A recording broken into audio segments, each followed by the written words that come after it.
Madam আজ কি menu হয়েছে দেখি, কি রান্না করেছেন, মেনু করেছেন, কি খাওয়াবে দেখি, তারিখ দেখান। একটা বেলা হয়ে গেছে, তাও দেখিয়ে দিচ্ছি আপনাদেরকে। আপনাদের হয়তো খাওয়া হয়ে গেছে, আমাদের হয়নি, আমরা খাবো। গরম গরম ভাত সবে নামালাম। এখানে আছে লেবু, শসা, পেঁয়াজ, স্যালাড, ঢেঁড়স আলু ভাজা, আর এখানে আছে পটল আলু পনির আর ছোলা দিয়ে করেছি।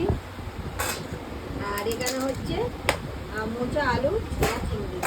এই আজকে আমাদের দুপুরের রেসিপি বন্ধুরা। বিশাল ভালো খাবার আছে, তরকারি কালারগুলো সুন্দর হয়েছে, মনে হচ্ছে দুর্ধর্ষ হয়েছে খাবার। এই আজকে আমাদের দুপুরের রেসিপি বন্ধুরা। বেশি মানে খুব সুন্দর, মাংস ভাতের থেকেও বেটার খাবার হয়েছে। তরকারিগুলো খুবই সুন্দর হয়েছে। তোমরা যে কোথা থেকে আমার ভিডিওটা দেখছো বন্ধুরা, আমাকে প্রচুর প্রচুর পরিমাণে চ্যানেলটা শেয়ার করে দিও, আর আমাকে প্রচুর প্রচুর পরিমাণে লাইক শেয়ার সাবস্ক্রাইব করো।